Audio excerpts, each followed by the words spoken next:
scholarship opportunity, tuition discounts, favorable financial aid, generous aid packages, all start with your list.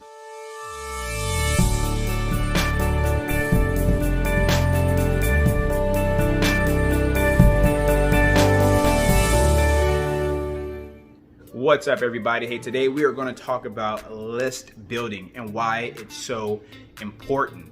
So when it comes to building your college list, and the reason why it's so important is because school selection is everything, okay? So when it comes to building your list, a couple tips and some best practices that you want to consider regardless of what grade your student might be in. So you can start building your list as early as your freshman year, and granted, it's not too much narrowed down or too focused, I'll say, at this point. The reason why it's important to start early, because you may want to start adding some schools to your list that can have a little influence on your curriculum throughout your high school years. Your student is really connected to a certain college, maybe a family member attended this university, or it's just been a dream college up until this point. That may be a good place to start when it comes to adding some schools to your list to do more research, more due diligence, more understanding if that may be a good university that's a good fit for your student.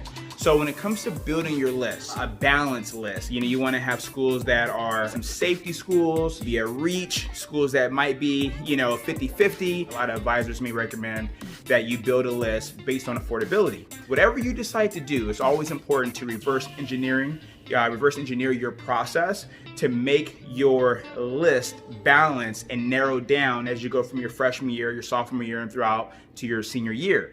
So the important thing, the real thing to focus on when it comes to a balanced list is that it keeps you or your student in the driver's seat. You want to have some schools where they're going to be in the top choice, in the top ideal consideration for the universities. At the same time, you want to have schools that you feel comfortable being able to afford that specific university. A couple of things to consider when it comes to the school are graduation rates. You want to go to a school where the graduation rates are going to be very reasonable. Your student is going to get out in about 4 years or close to 4 years on average based on the school's history with other students.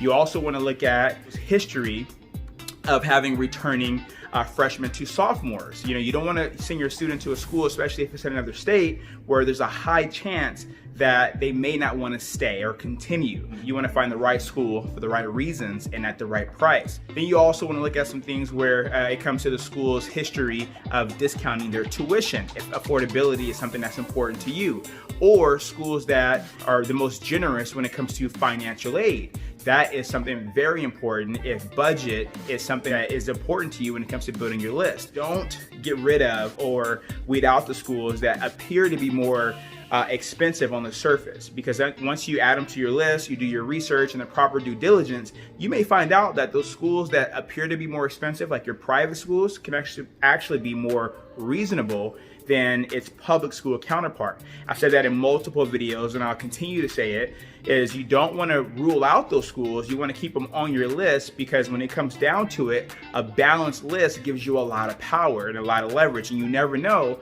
what the bottom line actually is going to turn out to be until you go through the process. You have a lot of schools out there because you have a well-balanced list, and your student has a lot of opportunities as far as what school they're going to decide to go to. Although they may have a top choice university on that list that they have a good chance of getting accepted to, hold off on making a commitment too soon. Because if you have a strong list and other colleges on that list that actually want your student, it gives you a great chance to be able to negotiate for more money or a better offer. So when it comes to having a balanced list, it's going to do a lot of things for your students. It's going to find the right school that's the best fit for your student, where they can actually pick up, they can excel, and they can thrive, academically. It's also going to be a great fit for your student when it comes to their social life, whether your student wants a large campus or a small campus, being able to communicate with their professor if they have questions, or they want to be able to thrive and have fun and just love and live their best life while they're in college. So you want to find a good balance of all those things. So the bigger the list in the beginning, the better you can narrow it down to the school that's going to be the best fit, not just for your student today, but also for your family today and long term. And this is especially important for those of you that are sensitive to cost, which most of us are, regardless of how much money you make. And if you have other students that you may have to send to college and or other financial objectives, that you want to achieve. Now, money is not the most important thing, but if you can pay less for a great quality education for your student, as well as a great, experience for your student, why wouldn't you? So when it comes to building your list, once again, you can start as early as 9th grade year. You definitely want to start by maybe second semester, sophomore year. You start, adding some schools to that list and narrowing it down. Then as you start building your list, you also want to simultaneously start demonstrating some interest.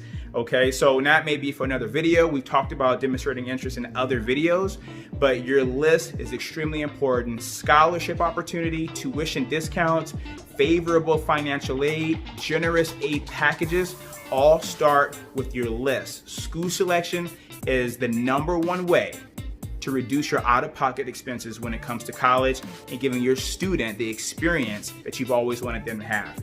I hope this information was helpful. What you don't know can definitely cost you. My name is Josh Smith with the Grade Above College Planning. Comment below if you like this video. Don't forget to subscribe and hit the bell notification. Make it a great day, and we will talk to you all soon. Thank you. Peace out.